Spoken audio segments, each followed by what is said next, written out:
Este es el cuarto episodio de una serie de 5 entrevistas sobre diseño y democracia. Porque quisimos hacer una serie de diseño y democracia y para esto no podíamos evitar el tema de la inteligencia colectiva. Y tuvimos la suerte de dar con un maestro que en esta charla nos cuenta alguito de lo que sabe. Al momento de la entrevista, Amalio Rey estaba terminando su libro, que esperamos que en esta charla sea para muchos el puntapié para ir a leerlo. Y si no quieren comprarse el libro, les recomendamos su blog. ¿Me olvido de algo, Fede? Bueno, que Amalio es economista y, si me permitís la metáfora futbolera, un verdadero jugador de toda la cancha. Hay que leer sus blogs nomás para entender que se mueve con soltura en varios frentes. Me gustaría decir más de él, pero además de tenerlo acá presentándose a sí mismo, los invito o las invito a todos a que lean la sección sobre mí en su sitio web. Seguro la terminan con una sonrisa en la cara. Antes de hacer esta entrevista estuvimos leyendo mucho su blog y hay pocos que escriben sobre diseño e inteligencia colectiva con la lucidez y la claridad de Amalio. Vayan después a leerlo, porfa. En nuestra página les vamos a dejar los enlaces a los artículos del blog que más se relacionan con el diseño. Mi nombre es Mariana Salgado. Mi nombre es Federico Vaz. Esto es Diseño y Diáspora.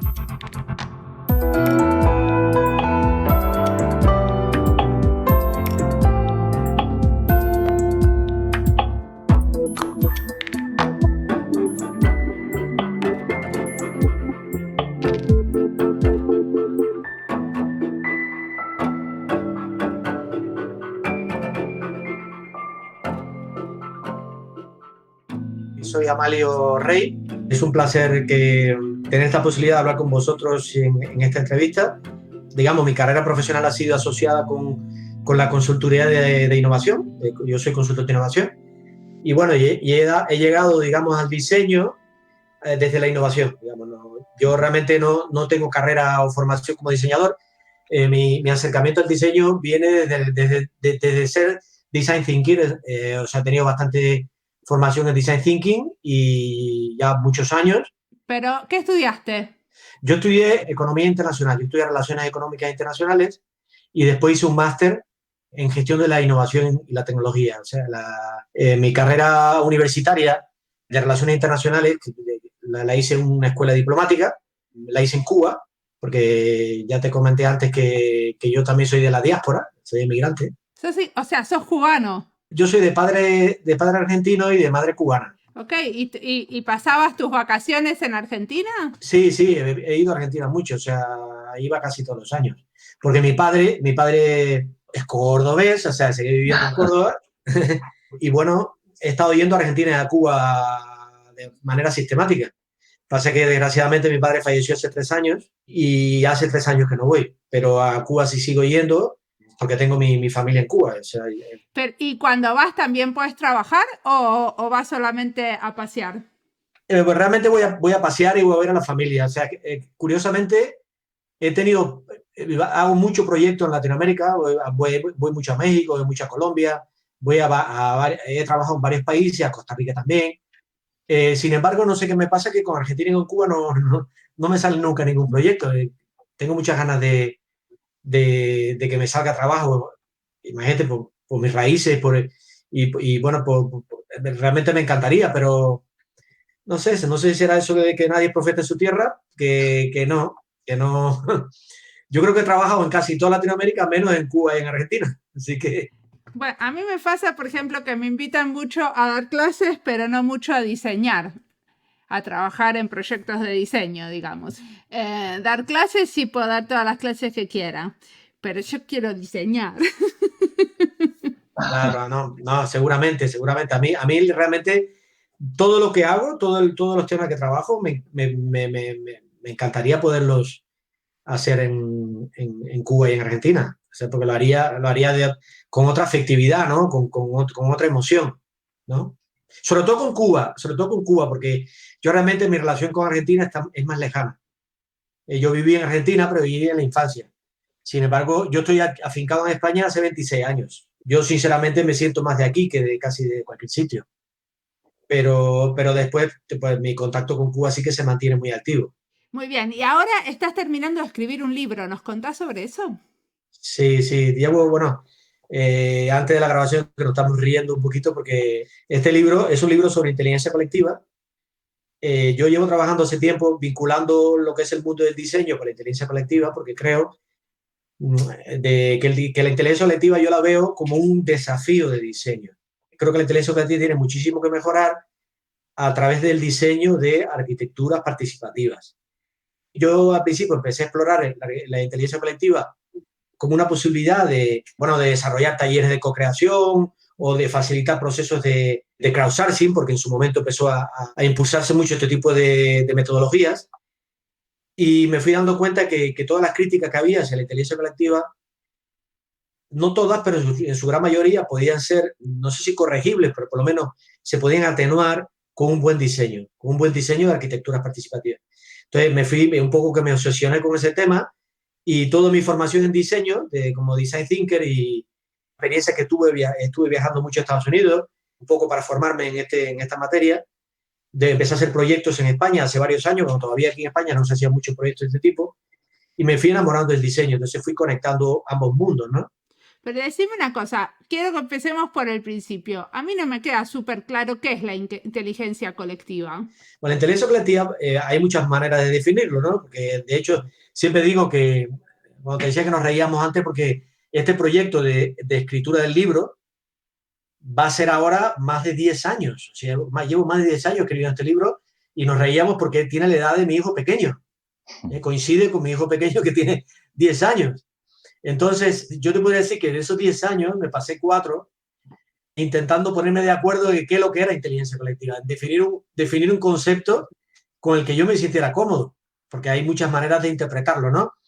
Para mí, por definirlo de una manera muy sencilla, la inteligencia colectiva es la inteligencia que se crea a partir de que un conjunto de personas hacen cosas juntas. Cuando un conjunto de personas hacen cosas juntas, esa interacción entre esas personas crean una inteligencia, que es la inteligencia colectiva. Pero ¿por qué no es la sabiduría, por ejemplo? No, pero la sabiduría me parece un término más sofisticado. O sea, a mí me suena más ¿cómo decirte? Se podría usar también, ¿eh? Se podría usar también, pero me suena más filosófico. Y cuando hablo, porque además me interesa que este concepto también penetre en las organizaciones, penetre en las empresas. Entonces, cuando yo hablaba de sabiduría, porque también he utilizado el término, pues la gente dice, bueno, este hombre se está poniendo en plano metafísico, en plano filosófico, y aunque hay mucha filosofía en todo esto y también mucha ideología, yo prefiero manejarme un concepto que suena un poco más neutral, incluso un poco más ambiguo. Sí, inteligencia colectiva a mí me suena también que tiene mucho que ver como con la deducción, con lo racional. Cuando un conjunto de personas hacen cosas juntas, hay un montón de cosas que se mezclan ahí desde lo afectivo, desde lo irracional. Sí, sí, lo que pasa es que mi forma de ver la inteligencia colectiva, que yo creo que eso es una de las líneas críticas del libro, que ya te dije que terminaba de escribir el manuscrito esta semana, es que para mí, y que viene asociado con el concepto de diseño y con un concepto que yo trabajo mucho, que es el de las arquitecturas participativas. Entonces, para mí, una arquitectura participativa son básicamente estrategias de diseño organizativo que permiten mejorar esa inteligencia colectiva en 2 dimensiones. En una dimensión de efectividad, de eficacia, de eficiencia, pero también una dimensión afectiva. Por eso siempre digo que la inteligencia colectiva, de hecho, cuando yo leo la inteligencia colectiva, cuando yo la interpreto desde como yo lo hago en el libro, para mí la inteligencia colectiva tiene un sentido, tiene un eje afectivo y tiene un eje efectivo, de efectividad y de afectividad. La efectividad entendida como procesos que sean eficientes y eficaces. Eso sería lo que es el eje de la efectividad. Y la efectividad reside más en el proceso que seguimos. Si el método que seguimos es un método que permite que haya interacciones, que haya, por ejemplo, relaciones significativas entre los participantes, si construimos por el camino capacidades, me interesa mucho el paradigma de capacidades, no solo que el resultado sea, que tenga una calidad, tenga una eficacia el resultado sea bueno o malo. Me interesa qué dejamos en el camino, con qué métodos usamos para construir un ecosistema de afectividades para llegar a ese resultado. O sea, ¿y vos para hacer esta investigación, como analizaste casos de otros o casos donde vos estuviste envuelto? Bueno, esta investigación ha sido tremenda porque uno de los valores que tiene el proyecto, el libro, cuando estábamos terminando el manuscrito, que he hecho un listado de todas las personas que han participado, aquí ha habido detrás una investigación, un trabajo de campo profundo, bastante académico, porque bueno, yo he sido profesor universitario muchos años y tengo una cojera académica muy fuerte. Yo soy consultor, pero realmente me siento casi que más intelectual que consultor, ¿no? Porque tengo una formación académica bastante larga. Entonces, yo quería hacer un proyecto de investigación para escribir el libro.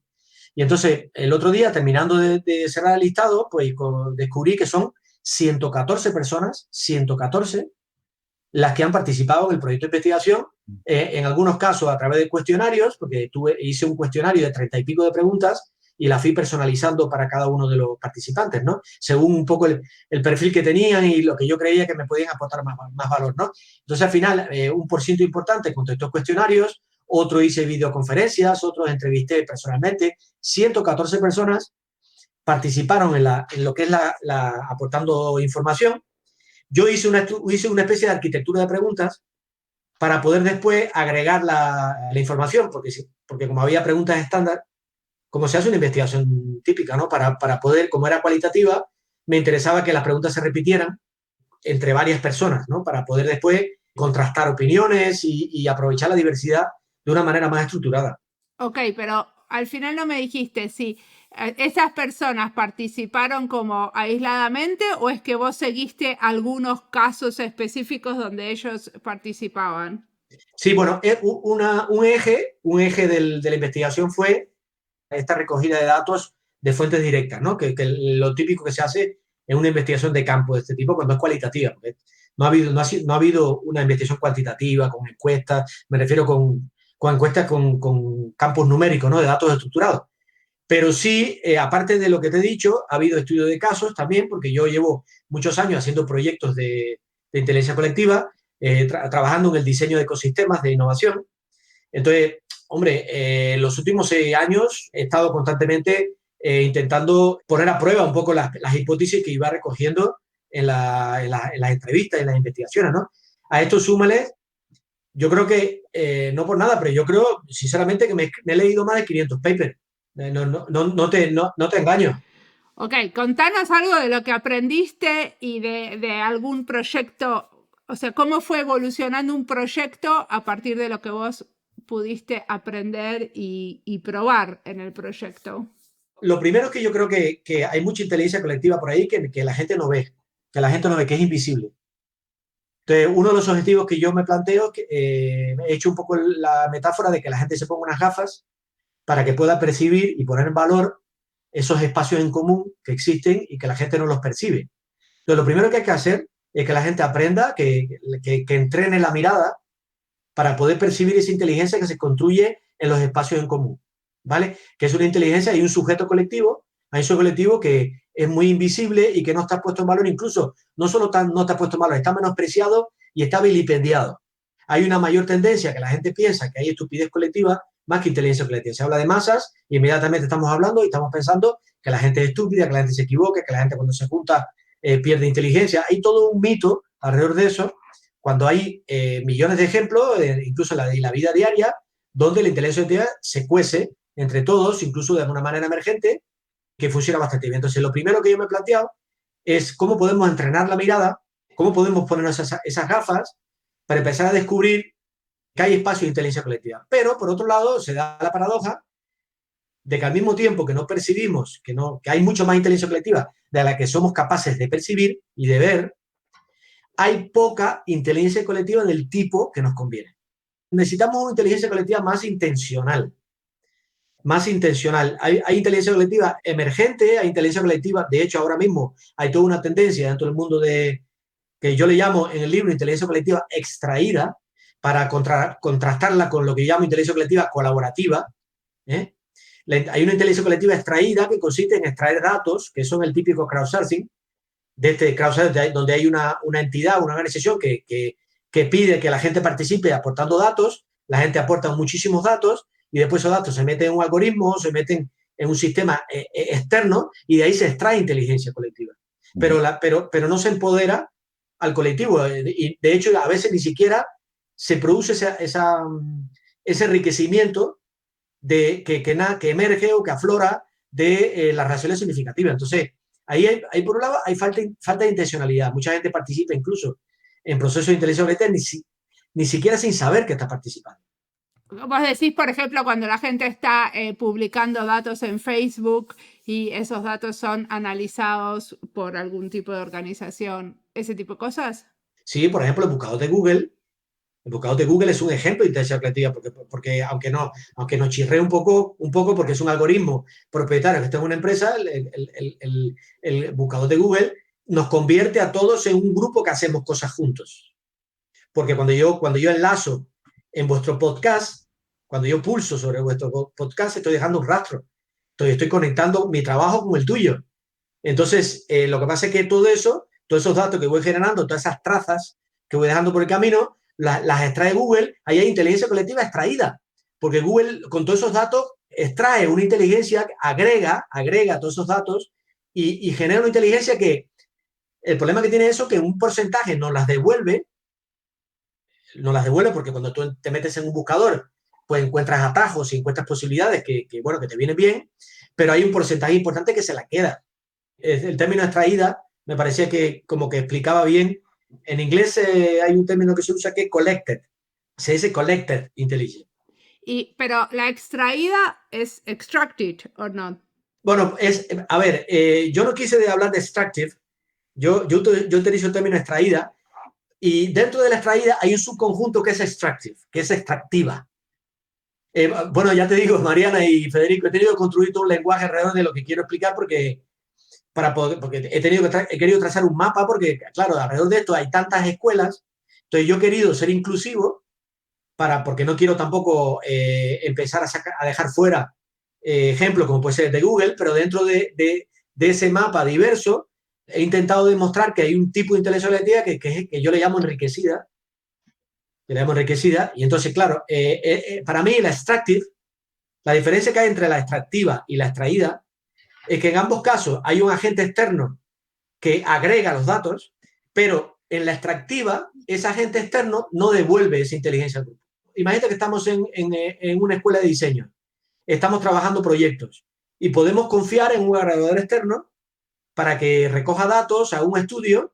Es un agregador externo, porque es un equipo que está fuera y que está trabajando los datos, incluso está aplicando algoritmos, y después ese agregador externo está extrayendo datos, pero si no los devuelve, nos los entrega, el propio proceso de agregación es abierto, es transparente, yo puedo intervenir, puedo verlo, ya deja de ser extractiva, porque está enriqueciendo al grupo.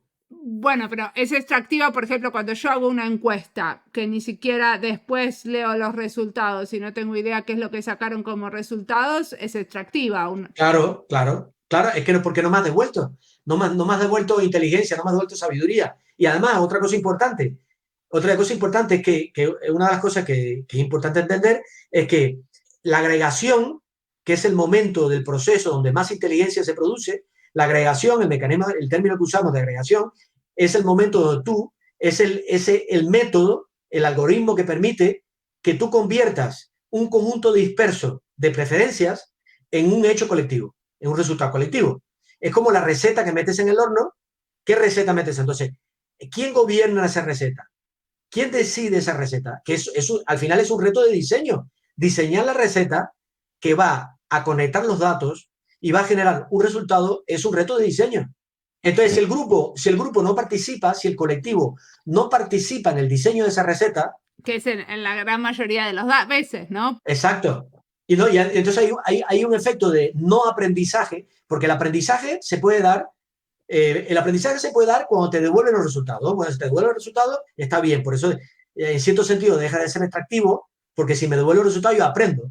Pero es que yo aprendería más, no solo con que me devuelva el resultado, yo aprendería más si yo participara en el diseño de la receta con la que se trabajan esos datos. Entonces, yo defiendo la idea de que haya una agregación empoderada. O sea, que la gente participe en ese proceso de diseñar. Es un poco de metadiseño. Es diseño del diseño. ¿Y eso sería la inteligencia enriquecida? Claro, para mí la inteligencia colectiva, bueno, hay varias dimensiones de la inteligencia colectiva enriquecida. Una es que, bueno, que la agregación sea empoderada, que sea abierta, que el colectivo sea beneficiado por el resultado de esa inteligencia colectiva, también es otra propiedad muy importante.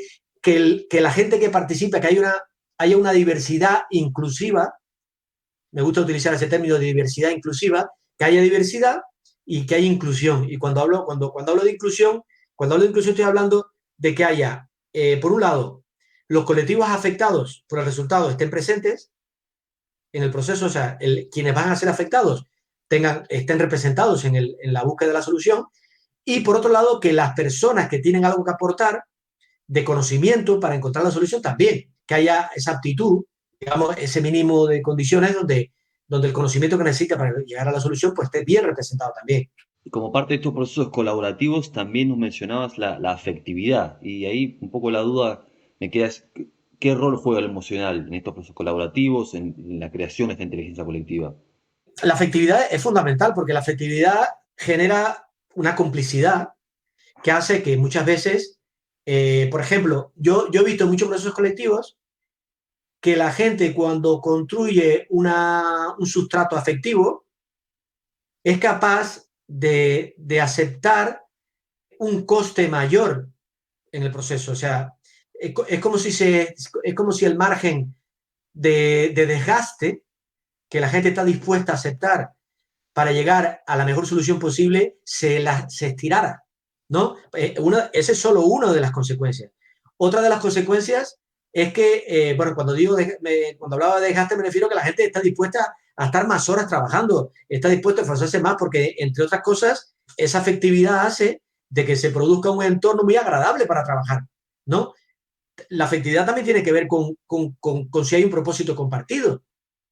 No solo que haya un espacio, que haya un entorno agradable para trabajar, sino que haya también un propósito compartido, que haya una afinidad entre los participantes. Bueno, pero también existe que muchas veces estos procesos colaborativos pueden llegar a ser un poco frustrantes porque avanzan muy lentamente cuando estás escuchando todas las voces y tratando de encontrar consenso para cada decisión, ¿no? A ver, esa es una de mis grandes obsesiones y de mis grandes... yo hace unos años, como yo tengo formación de economista, porque yo soy economista, ya te dije que no era diseñador, yo tengo una lectura de todo esto muy de economista. Entonces, a mí me interesaba, lo que pasa es que yo he hecho un viaje, ¿no? Porque yo al principio lo que más me interesaba, la dimensión que más me interesaba en esto era cómo puedo diseñar arquitecturas participativas que mejoran la eficiencia y la eficacia de estos procesos. Entonces, me preocupaba, por ejemplo, la entropía asamblearia, que a veces se produce en estas grandes reuniones donde tardas y donde hay un desgaste. A mí eso me preocupaba. Entonces, yo al principio me obsesioné con tratar de encontrar solución de diseño a esas arquitecturas de participación para que el desgaste no fuera tan excesivo. Y además estoy trabajando en eso. Tengo una serie de avances de diseño para poder hacer propuestas de cómo se pueden hacer procesos más eficientes. Pero fui descubriendo que la afectividad era muy importante y he ido añadiendo capas de afectividad a esto, ¿no? En el sentido de que el concepto de eficiencia, visto desde la lógica colectiva o de la inteligencia colectiva, hay que revisarlo. Porque cuando hablamos de eficiencia no se trata de hacer todo lo que hacer más con los mismos recursos, hacer más y más y más desde una lógica productivista. La eficiencia no se debe mirar de aquí. Entonces yo me replanteo la eficiencia en estos casos como un esfuerzo de minimizar el desgaste evitable. En lugar de plantear la eficiencia como maximizar el resultado, dado unos recursos invertidos determinados, más que maximizar el resultado, dado unos recursos invertidos, me interesa mucho más minimizar el desgaste evitable.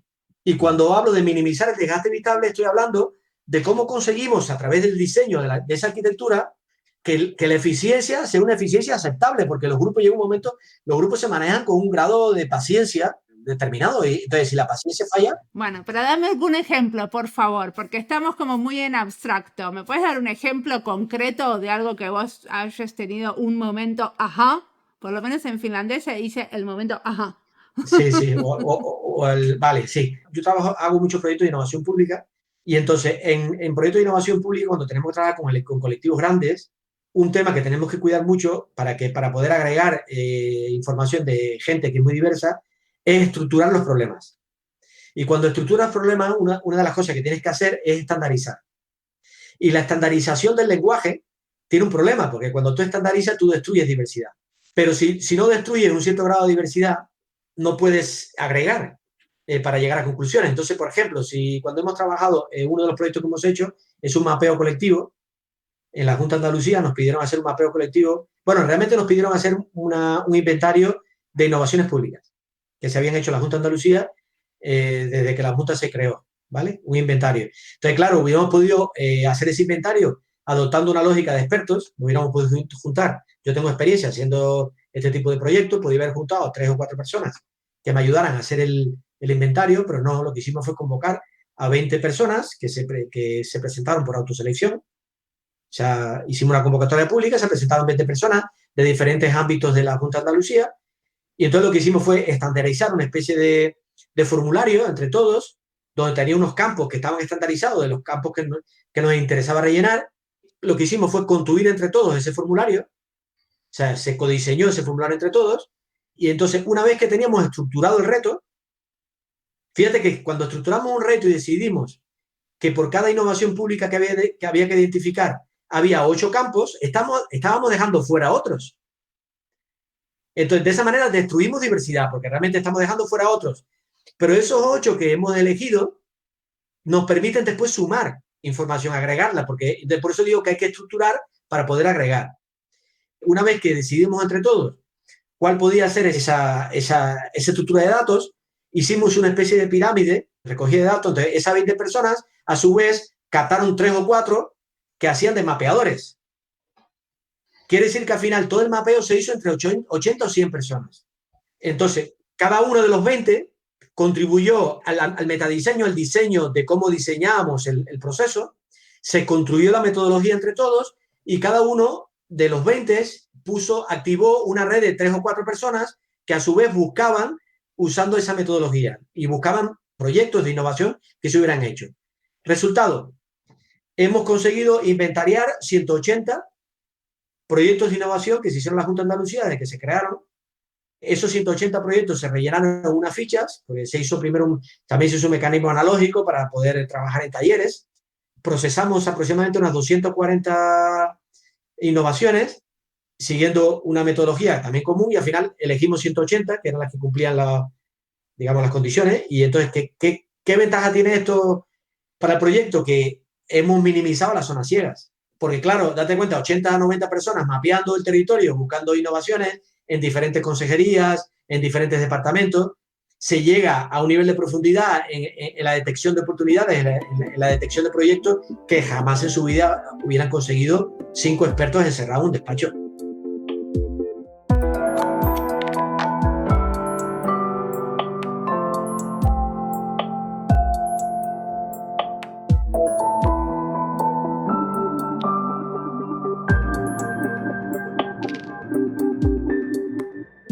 Esta entrevista es parte de otras listas que tenemos en Spotify y en nuestra página web, como Diseño y Democracia, España y Diseño, Cuba y Diseño. En esta serie de 5 entrevistas contamos con 2 diseñadores viviendo en la diáspora, como Amalio y Dalia, 2 diseñadores latinoamericanos, 2 diseñadores viviendo en España y 2 diseñadores dedicados a la creación de herramientas y 2 que estudiaron diseño formalmente. ¿Qué podríamos haber hecho para aportar un poco más de diversidad al tema, Fede? Bueno, parte del proceso de selección fue buscar en nuestras redes de contactos, y eso, creo yo, claramente fue muy exitoso por el nivel de las y los entrevistados que nos acompañan en la serie. Pero igualmente creo que en el futuro podríamos intentar apelar justamente a esa inteligencia colectiva de la que Amalio nos habla y consultar directamente a los y las escuchas del podcast. Estoy seguro que aparecerían personas increíbles. Claro, no sé cómo no se nos ocurrió antes. Bueno, sigamos escuchando a Amalio.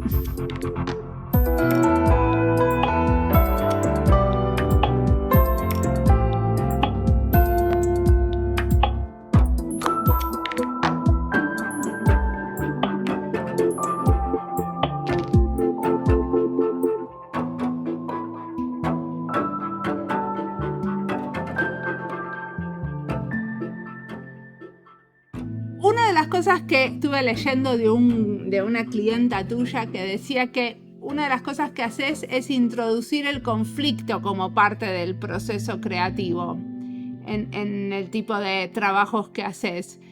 Y esto a mí me pareció especialmente interesante porque muchas veces a los diseñadores se nos critica que los talleres que organizamos o los procesos que organizamos tienden a buscar el consenso. Y me pareció interesante esto de que ¿para qué necesitamos el conflicto? A ver, como bien sabes, en todo proceso, no tanto en procesos creativos, sino en procesos de innovación, que ahí hay una diferencia. En procesos creativos tú puedes llevar al infinito la fase de divergencia. Tú lo llevas a infinito, pero al final, si tienes que entregar algo, va a tener un impacto en la realidad, ya estás innovando. Entonces, si estás innovando, entonces se cierra el diamante, ¿no? El famoso diamante, y empieza la fase de convergencia. Entonces, en la fase de divergencia, uno de los retos que tenemos en inteligencia colectiva es enriquecer la fase de divergencia cuando el diamante se abre, y entonces ahí que necesitamos un montón de lo que se dice en España le llamamos moscas cojoneras, gente discrepante, el famoso abogado diablo, ¿no? Necesitamos gente que meta ruido y que se abran las posibilidades y que podamos ampliar la diversidad todo lo que se pueda. Pero hay un punto que ese diamante tiene que empezar a cerrarse, entonces ahí hay que empezar a trabajar los mecanismos de consenso. O sea, esos dos momentos son diferentes, porque al final sí tienes que llegar a un consenso, porque si quieres hacer un trabajo colectivo, al final va a salir un resultado y ese resultado hay que consensuar. Ahora bien, en la fase de divergencia, crear espacios de tensión creativa, son claves, porque de las tensiones nacen las paradojas, de las tensiones nacen los dilemas, afloran los dilemas. Y yo siempre he pensado que el espacio más creativo es el espacio de los dilemas y de las paradojas. Los dilemas y las paradojas están en la frontera de la creación, en la frontera del conocimiento, en la frontera de la sabiduría. Si tú quieres saber, si tú quieres comprobar si de verdad entiendes profundamente un problema, yo lo que hago es ponerte dilemas y paradojas y a ver cómo los resuelves. Porque están en la frontera, es la verdadera frontera. Lo demás es demasiado obvio. En lo demás terminamos aplicando recetas, terminamos aplicando estándares. Como decía Piaget decía que la inteligencia empieza cuando no sabes qué hacer. Que no sabes, que no tienes receta para echar mano. O sea, cuando no tienes receta para echar mano, tienes que construir cosas nuevas. Ese es el espacio, el territorio de las paradojas y de los dilemas, ¿no? Entonces, el crear tensión es crear paradojas, es crear dilemas. Sí, bueno, ahí está la famosa consigna de Design Thinking de defer judgment, ¿no? Defer judgment. De hecho, hay un dibujo que yo utilizo mucho, que es un dibujo que, imagínate que el rombo, el típico diamante, ¿no? El diamante, donde primero hay una divergencia y después hay una convergencia, pues yo en vez de ser un diamante uso un yunque. ¿Sabes cómo es el yunque? El yunque cuando termina la fase de divergencia hay como dos líneas en paralelo y después viene la fase de convergencia. Entonces, esa fase de paralelo, que es el yunque, a diferencia del diamante, porque el diamante te genera la idea errónea, falsa, de que de momento hay un punto mágico, ¡pum!, que empieza sin embargo, hay un momento el que tú dices de vivir en la tensión, que se alarga y que hay que saborearlo, hay que darle tiempo, ¿no?, para que aquello madure y empiece a dar resultados interesantes. O sea, con un yunque yo lo que me imagino es esa herramienta de herrería, ¿no? Como una especie de, como un macizo. El yunque es como la primera parte del diamante, que es la divergente, pero aquí hay una línea, aquí hay otra línea y después se cierra aquí. Pero esas dos líneas son las que yo he hecho en falta muchas veces cuando ves en los dibujos típicos de Design Thinking, que son así, que parece que de momento ahí donde termina la divergencia y empieza la convergencia. Bueno, yo creo que hay un espacio en el medio, hay un interface ahí donde se siguen cosiendo cosas que no se sabe bien si hay divergencia o hay convergencia, no se sabe bien. De hecho, hay como una especie de sub y baja, ¿no? De divergencia, convergencia, hasta que al final nos empezamos a dar cuenta que hay que hacer un esfuerzo alineado a converger, porque si no, no vamos a llegar nunca a un resultado, ¿no?, que sea innovador. Pero es cierto, tienes toda la razón del mundo, Mariana, cuando dices que lo difícil está en crear un entorno donde la atención se naturalice, se normalice, que no se convierta, que no se personalice. Y de nuevo es un reto de diseño. Porque es un reto de diseño porque, por ejemplo, yo te voy a, si quieres te pongo ejemplos de diseño. Cuando pones a gente a trabajar, te voy a poner 4 o 5 pautas de diseño que parecen tontas, pero son muy sencillas. Si hay un colectivo trabajando, el orden, el momento en que interviene el jefe o la jefa es clave. Es una pauta de diseño. Si el jefe o jefa, y más si tiene mucho prestigio, mucha autoridad, es el primero que habla, pues olvídate. Pero si es el que habla al final, ya ahí cambia muchísimo la lógica de cómo se producen las intervenciones. Porque de lo contrario, si no hay pautas para distribuir turnos de conversación, ganan siempre los más fuertes. Sí, y los menos tímidos, ¿no? Exacto, porque después la tercera pauta podría ser que todo el mundo tiene que hablar. De las personas, que nadie va a poder salir de la reunión si no ha compartido su punto de vista. Entonces, claro, el tímido entonces tiene que hablar, y como el tímido sabe que tiene que hablar, pues se tendrá que preparar. Hay un montón de condiciones que se pueden introducir, por ejemplo, en democracia, que es un tema del que no hemos hablado, de diseño de democracia.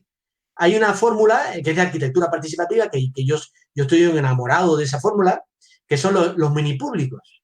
También se le llaman paneles sorteados, tienen diferentes nombres. Un mini público es una manera de poder conciliar dos objetivos que habitualmente están en tensión, que es la eficiencia y la legitimidad. Ahora te explico, porque ahora parece teórico, pero imagínate que hay una ciudad que tiene que tomar unas decisiones con respecto a su plan urbanístico, ¿vale? Entonces, ¿cómo diseñamos el plan urbanístico? Y hay un proyecto urbanístico para la ciudad, como puede ser uno que hay en Málaga, que es hacer un rascacielos en la bahía de Málaga, ¿no? Entonces, queremos saber qué piensa la ciudad de Málaga con respecto a ese rascacielos. Entonces, hay muchas maneras de hacer eso. Uno podría hacer una especie de plebiscito o consulta pública donde la gente vote si quiere rascacielos o no quiere rascacielos. Entonces, claro, ¿qué pasa con eso? Que lo típico que pasa con la votación en las consultas públicas, que el votante está desinformado. El votante no domina, no entiende bien cuál puede ser el impacto medioambiental. Entonces, al final, la votación transcurre en una lógica en donde los populismos terminan pesando más, o los intereses privados, etc. Entonces, ¿qué es lo que se hace? Una opción sería hacer una votación pública, lo cual tendríamos que poner, pero hay una fórmula que es una forma muy legítima, que estimula la legitimidad, pero al mismo tiempo es eficiente. Y es elegir un panel por un mecanismo de sorteo que sea una muestra estadísticamente representativa de la población de Málaga. De tal manera que tú puedas juntar a 30, 40 personas que desde el punto de vista demográfico, ideológico, etcétera, etcétera, sea una mini Málaga. Entonces, teniendo 30, 40 personas, tú puedes hacer deliberación, porque la escala se ha reducido, y tú puedes hacer deliberación que no podrías hacer con 10.000, 20.000 o medio millón de habitantes como tiene la ciudad. Entonces, hay unas metodologías que ya están implantadas y que tienen mucho éxito de mini público, donde tú, eligiendo mediante un mecanismo que es auditable, estadístico, tú puedes elegir una muestra representativa de la ciudad, una mini Málaga, y con esa mini Málaga desarrollas e implantas una metodología, o usas una metodología que ya existe de mini públicos, donde durante un mes ese grupo de mini Málaga se pasa discutiendo los pros y los contras de ese edificio, por ejemplo, por seguir este ejemplo, ¿no?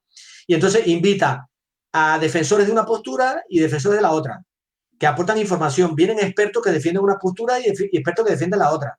O sea que ellos se informan a través de esos expertos. Exacto. Además, entonces se produce un proceso deliberativo muy rico, donde se manejan todas las opciones posibles para tomar una decisión informada. ¿Y esto dónde se hizo, se probó, se piloteó? En todos sitios. Se está haciendo, por ejemplo, en el Reino Unido se está haciendo en Australia, se está haciendo en Francia. Este método es el futuro. Sí, de hecho, Arantxa, ¿no? Arantxa Mendijarrat habla mucho de sorteísmo. Arantxa es una gran experta española en España es la persona que más sabe de esto. De hecho, acaban de publicar un libro hace poco de eso. Sí.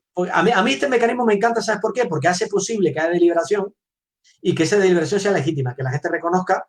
Pero un minuto, porque este mecanismo no implica que estos 30 personas o 40 personas que elegiste estén en el diseño del mecanismo, como vos proponías cuando hablabas antes de inteligencia colectiva.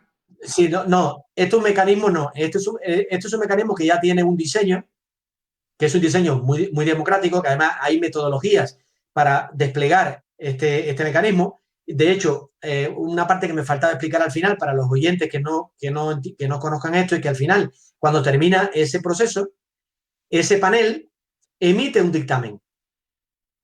Emite un dictamen que es un documento donde explica los pros y los contras de esa decisión y además con datos que están aceptados por las dos partes, que son key findings, o sea, hay datos fiables, digamos, y al final, en algunos casos, se produce una votación del panel, que sería como si Málaga está votando, pero representada a través de ese panel. El resultado no es vinculante, en la mayoría de los casos no es vinculante, pero ese es un dictamen que pasa a los órganos de decisión de los ayuntamientos, de donde sea, e influye mucho en la opinión. Y hay sitios como en Oregón, Estados Unidos, donde hay una iniciativa que se llama Oregon Citizen Initiative, donde cuando se convoca a la consulta pública al referéndum, que sí es vinculante, se le añade al votante el dictamen, el documento que aprobó ese panel, para que la gente a la hora de votar pueda leer el documento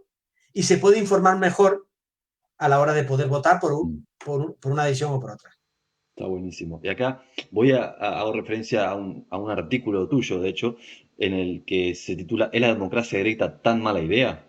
En el que respondés a un artículo del País que de forma un poco visceral menospreciaba la democracia directa. Y de alguna manera vos lo que mencionás es que lo que hay que discutir es justamente cómo se diseñan las consultas o referéndum para que, bueno, la democracia directa pueda tener sentido. Y vinculándolo a lo que mencionaba Mariana previamente, ¿quiénes son estos diseñadores? ¿Quiénes van a ser las personas encargadas de diseñar estos nuevos mecanismos de democracia participativa o semiparticipativa? Muy buena, muy interesante la pregunta. Está emergiendo, yo espero contribuir con el libro, está emergiendo todo un colectivo de personas que tienen sensibilidad hacia el diseño, que en ese sentido hay que reconocer la contribución que ha hecho el Design Thinking a eso, porque el Design Thinking abrió mucho las entendederas de lo que es diseño. Yo creo que de ahí cada vez estamos viendo más personas que tienen inquietud en cuanto a la importancia que tiene, vamos a llamarle el metadiseño de la democracia. ¿Sí? ¿Cómo diseñamos los métodos para diseñar la democracia? ¿Cómo nos ponemos de acuerdo en el diseño de la democracia? Y claro, esto requiere una formación en diseño, una formación en sociología, una formación de politólogos también, porque creo que los politólogos tienen mucho que hablar aquí. Creo que los politólogos, dentro de los politólogos hay cada vez más gente, por ejemplo, Janina Welp, ¿conoce a Janina? Sí. Janina, por ejemplo, Janina habla mucho de esto, de qué métodos usamos para llegar a información, lo hace con mucho criterio. Yo creo que es un perfil bastante interesante para esto. Pero, sin embargo, yo sí que lo que he hecho en falta es un poquito hace falta ordenar esta disciplina, hace falta estructurarlo un poquito. Yo, mi intención, este libro que ya te digo que acabo de escribir, va a tener un segundo libro, porque al final escribí tanto que al final decidí dividirlo en dos partes. Entonces, este primer libro trata más lo que tiene que ver con la filosofía de la inteligencia colectiva, esto de ponerse en las gafas y de darse cuenta dónde está y entender qué atributos tiene que tener para que sea una inteligencia colectiva enriquecida. Pero hay una segunda parte que va a ser principios de diseño de arquitecturas participativas. Entonces ahí estoy desarrollando pistas prácticas para poder diseñar estas arquitecturas. Sobre todo, estoy más interesado a gran escala, porque yo creo que ahí donde hay una especie de brecha de implementación cuando los grupos crecen mucho. En grupos pequeños hay mucha literatura, por ejemplo, de trabajo en equipo, que más o menos coaching de equipos, que más o menos dan una respuesta bastante buena, pero cuando los grupos, cuando ya son grandes, como puede ser a nivel de barrio, de ciudad, se complejiza tanto la agregación que necesitamos más pistas. Entonces ahí hay una disciplina que está todavía por desarrollar. Sí, como más pistas te referís a como más herramientas, más métodos para poder incluir, por ejemplo, a los chicos y a los adolescentes, a los inmigrantes, a diferentes grupos. Sí, y además también diseño, también claro, aquí, por ejemplo, hay un reto muy grande que tenemos ahora y es, cuando te decía que la inteligencia colectiva a mí me interesaba desde el punto de vista de la efectividad y de la afectividad, hay un tema gordo porque si tú manejas, por ejemplo, hay un reto de escalado brutal. Un reto de escalado brutal que tiene que ver, Federico, con lo que tú decías de la democracia directa. Porque si queremos que haya inclusión y si queremos que haya participación directa, ahí tenemos un problema, porque si queremos participación directa, vamos a tener que utilizar mecanismos mediadores, que son interfaces que hay que diseñar, que son los Decidim, las herramientas de estas plataformas que permiten que haya participación ciudadana. Pero ¿qué pasa con estas plataformas? Estas plataformas lo que intentan es conseguir mayor eficiencia en lo que es la construcción colectiva, pero destruyen afectividad. Porque no es lo mismo la afectividad que se produce en un grupo pequeño, como tú escalas los afectos a nivel de una plataforma donde participan miles de personas. Entonces, ahí hay diseño embebido en esas plataformas y hay ideología embebida en esas plataformas. Aprovecho para preguntarte, ahí mismo, perdón que te interrumpí, pero me parece genial el momento. Los oyentes van a poder ir a tu artículo 517, donde hablas de qué es lo que puede hacer el diseño para la democracia, pero hay una cuestión bien puntual en la que vos recién mencionabas, que es la cuestión ideológica. Y vos hablas del diseño como ideología, vos te apartás de la idea de la visión tecnocrática despojada de agendas o intencionalidades. ¿Nos podés contar un poco sobre eso, el diseño con intencionalidad ideológica? ¿Tiene que ver con eso que vos me decías antes de los principios de diseño? Esto de que en diseño, por ejemplo, en general, cuando hablamos de codiseño, tratamos de aunar diferentes personas en la misma mesa. Sí, a ver, fíjate si hay ideología en el diseño, que el diseño, como bien sabemos, modula comportamientos. Entonces, si por ejemplo en una plataforma, voy a seguir el ejemplo de la plataforma, en una plataforma, tú diseñas la plataforma para estimular más un tipo de comportamientos que otro, por ejemplo, si tú estimulas más comportamientos competitivos en lugar de comportamientos colaborativos, dime tú si ahí no hay ideología. Y de hecho, también se puede diseñar, que este es otro debate que a mí me apasiona, que es si se puede diseñar para la emergencia. Porque también hay otro debate y una tensión grande entre los diseñadores de hasta qué punto convertimos en constante variables dentro del terreno de juego en el que participan los usuarios. Hay diseñadores que tienden a predeterminarlo todo, que convierten en fijo un montón de variables porque tienen mucho miedo a la emergencia, porque tienen una sensación de que los sistemas se descontrolan. Y hay otros diseñadores que les gusta mucho más el jugueteo de la ambigüedad. Entonces, que abren los espacios, que dejan muchos cabos sueltos. Ahí hay dos escuelas de diseño que tienen una tensión brutal. Los predeterminadores y los que apuestan por la emergencia. Entonces, de hecho, esto conecta con un concepto que es el affordance, que se usa tanto en diseño, el affordance, que es esa de qué pistas te da un objeto o qué pistas te da un sistema en el sentido de hasta dónde puedes llegar y cómo puedes usarlo. Entonces, ahí hay una especie de tensión hay un reto de usabilidad, por llamarlo en lenguaje muy práctico. Cuando hablo de un reto de usabilidad, digo que hay un comportamiento predeterminado que tú quieres que el usuario siga, y en ese sentido, tú introduces un affordance que da pistas muy claras, que simplifican la vida del usuario desde el punto de vista de los costes de aprendizaje. El usuario rápidamente capta qué es lo que puede hacer y lo que no puede hacer. Incluso hasta le amputas, le quitas posibilidades. Sin embargo, hay otra escuela, hay una especie de reto de empoderamiento que va en dirección contraria al de la usabilidad, en el sentido de dejar espacio de ambigüedad para que el usuario se invente cosas, para que el usuario descubra aplicaciones o usos que el propio diseñador no ha previsto. Eso es súper bonito. Mucho más cercano a la cultura o la ética hacker, si quiere, ¿no? Esta idea de apropiarse. Claro, pero esos dos retos, el de la usabilidad, que llamo yo, y el de empoderamiento, están en tensión, y no se trata de que uno sustituya totalmente al otro, porque los sistemas tienen que tener una serie de variables capadas, tienen que tener una serie de variables constantes, porque si no, ese sistema no tiene carácter, no tiene personalidad, no tiene objetivo, no tiene propósito. Y entonces el debate ideológico está en qué hacemos constante, Federico, y qué hacemos variable. ¿No? Y eso que es constante, ¿qué sentido tiene? ¿Qué comportamiento está estimulando? Perdón que vuelvo a lo siguiente, pero cuando hablas de todo esto, a mí me suena que se relaciona mucho con los principios de diseño. Sí, totalmente. Es que me encanta. A mí hablar de principios de diseño, no te imaginas, es como porque a mí el diseño para mí es una filosofía. Claro, y muchísimas veces depende a qué tipo de estos dos diseñadores estás como adscribiendo, es cuáles son tus valores como diseñador. Sí, lo que pasa también, Mariana, que estoy totalmente de acuerdo, pero por otro lado, esto es un continuo, y cada proyecto lleva una composición de las dos partes. O sea, hay proyectos que, por decirlo de algún modo, hay proyectos que son, vamos a llamar deliberado y emergente. Imagínate que hay un continuo y de un lado tú pones comportamientos deliberados y otro lado, o predeterminados, si quieres, y por otro lado comportamientos emergentes, descontrolados, que tú no... Entonces, ahí están los dos extremos, ¿vale? Entonces, hay proyectos que permiten un 20-80, hay proyectos que permiten un 80-20, hay proyectos que permiten un 50-50. Yo creo que cada proyecto, cada colectivo, cada desafío lleva su mezcla óptima.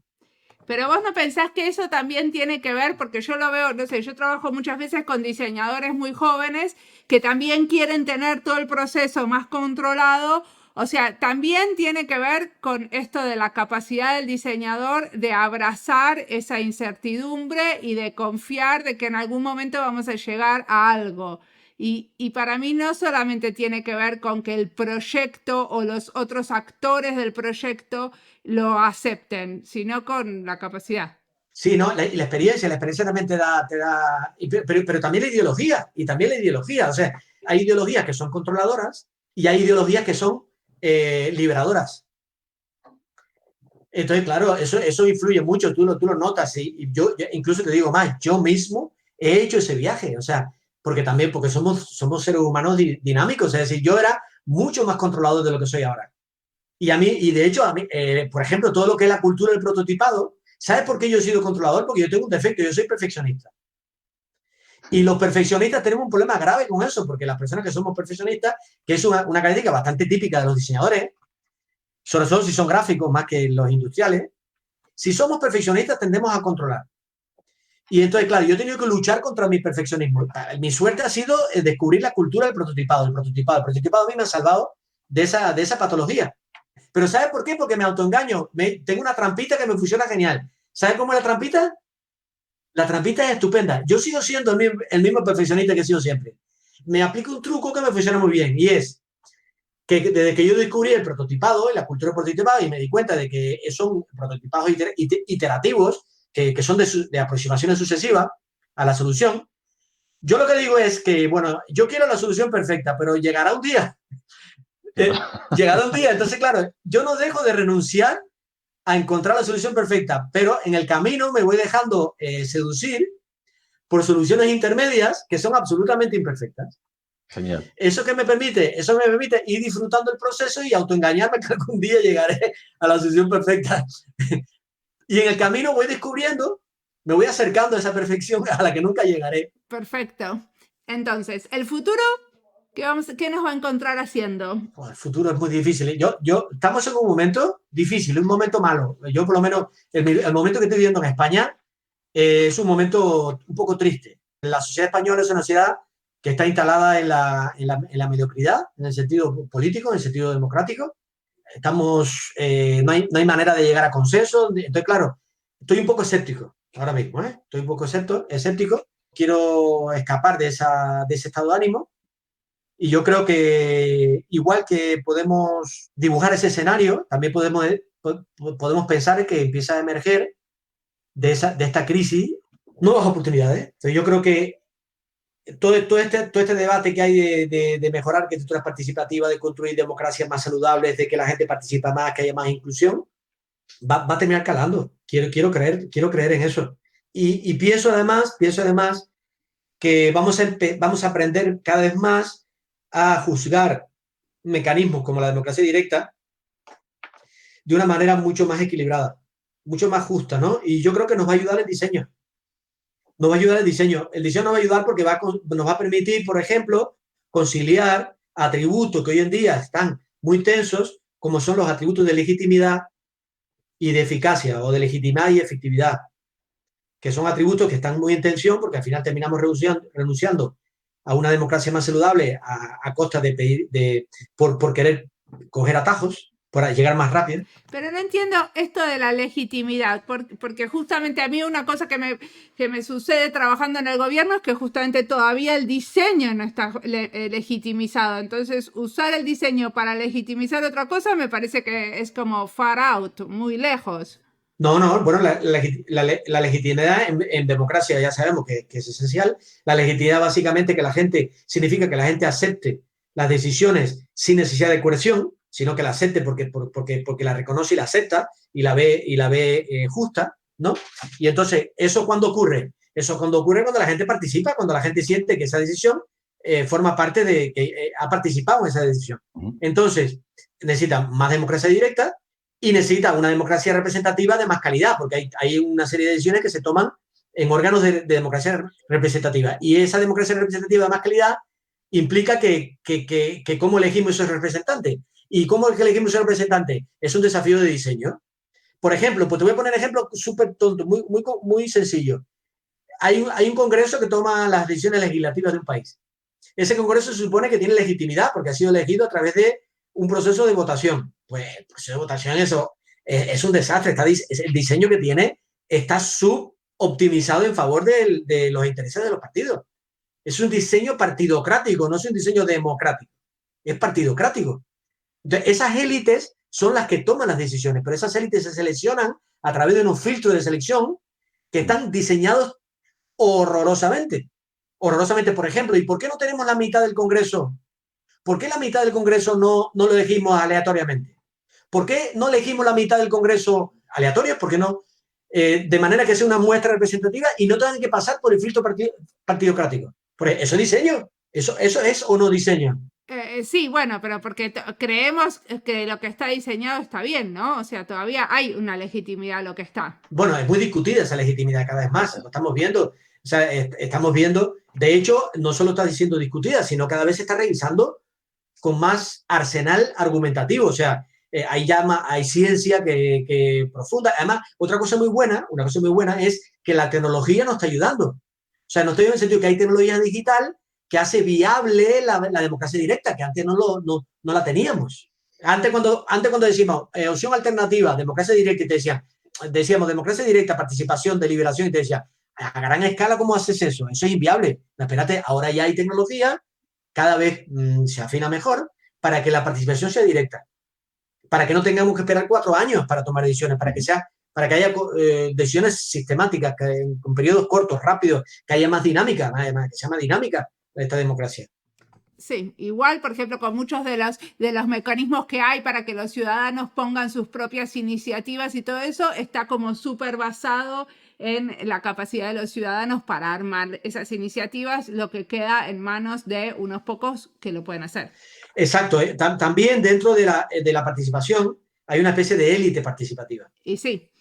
Están los que tienen más voz y los que pueden escribir esas propuestas con todos los artilugios burocráticos y del uso de la lengua, que no son todos. Sí, pero hay soluciones de diseño para eso.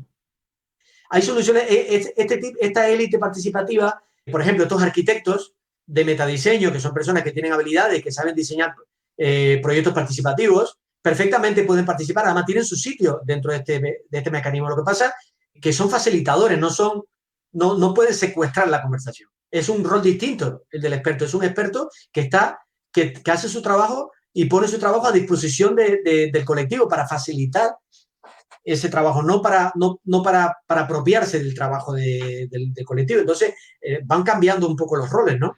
Sí. Decime, ¿qué te inspira a vos en este momento? ¿Qué estás leyendo y escuchando?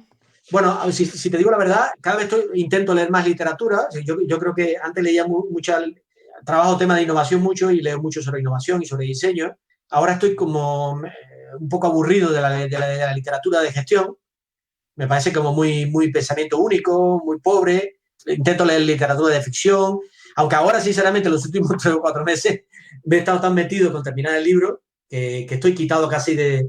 ¿Pero qué estás leyendo de literatura de ficción? Mira, pero me gusta mucho literatura de viaje. Ahora estoy leyendo, bueno, me lo acabo de terminar, en Islas Extremas. Es un libro de una chica que se va a vivir en unas islas en el norte de Escocia, las Islas Orcadas, en Escocia, ¿no? Entonces, me encanta, me gusta muchísimo la literatura de viaje, ¿no? Momentos Estelares de la Humanidad es un libro maravilloso que es muy recomendable. Momentos Estelares, pero esto es un clásico, de Stefan Zweig. Y este libro es muy bueno, se llama El infinito en un junco, de Irene Vallejo. Este ha sido premio de ensayo, pero es un ensayo muy ficcionado, que habla ni más ni menos que la historia del libro. La historia del libro desde que nació el libro, la biblioteca de Alejandría, bueno, no sé, un libro súper que te engancha, porque además está muy bien escrito. Estos son los 2 que estoy leyendo ahora. Bueno, últimamente también he estado leyendo muchos libros de minimalismo digital. ¿Y por qué con minimalismo digital? Porque estamos fatal con el tema digital, estamos fatal, estamos abducidos. Mira, este está muy bien. Digital Minimalist de Cal Newport. Esto está apuntado a lo que se llama la escuela del esencialismo. Essentialism, que es para que uno se centre un poco en lo importante, ¿no? Y se deje de tontería.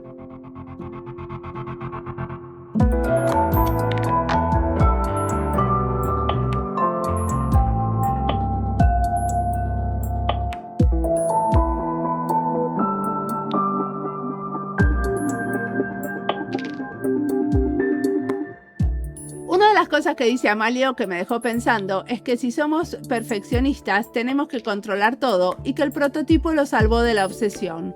Yo no soy nada perfeccionista en general, pero hay algunas cosas que me obsesionan y en algunos detalles donde no negocio.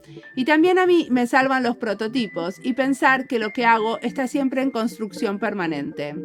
A veces, por ejemplo, encuentro problemas en las entrevistas o escucho lo que grabé para un final o una introducción y ya se me ocurre cómo mejorarlo. Pero me tengo que decir, la próxima me va a salir mejor y listo. Esto es lo que hay y no está mal. Esto de ser muy crítico que te regalan los años de experiencia, también hay que saberlo dosificar con un poco de amorosidad y compasión, lo cual no es fácil. Otro tema que trae Amalio es la reconciliación de lo efectivo y lo afectivo. ¿Te parece, Fede, que en esta serie de entrevistas y nuestras maneras de hacerlas conciliamos esos aspectos? ¿De qué manera? Me parece que en alguna medida esa reconciliación se da cuando, más allá de enfocarnos en los saberes de este otro con el que estamos charlando, ponemos el énfasis en la persona, ¿no? A veces hay que preguntar y otras veces surge naturalmente. Por ejemplo, me encantó cómo en el segundo episodio de la serie Dalia se presenta como, entre otras cosas, mamá y esposa, o cómo Amalio nos cuenta de sus orígenes y el de sus padres. Creo que como individuos somos indivisibles de nuestros rasgos culturales e identitarios, y en mayor o menor medida me parece que muchos de esos se notan en las charlas, o quisiera creer que ese es el caso. Me gustaría en realidad saber qué opinan de esto los y las escuchas. Siempre nos pueden contactar y contarnos. Como siempre, la música del podcast es de Antonio Zimmerman, el diseño de sonido es de Julián Pereira. Este podcast está publicado con licencias creativas común con atribuciones. Esto fue Diseño y Diáspora. Pueden seguirnos en nuestras redes sociales en YouTube, Instagram y Twitter o visitar nuestra página web diseñoydiaspora.org. No olviden recomendarnos, nos escuchamos en la próxima. ¡Chao!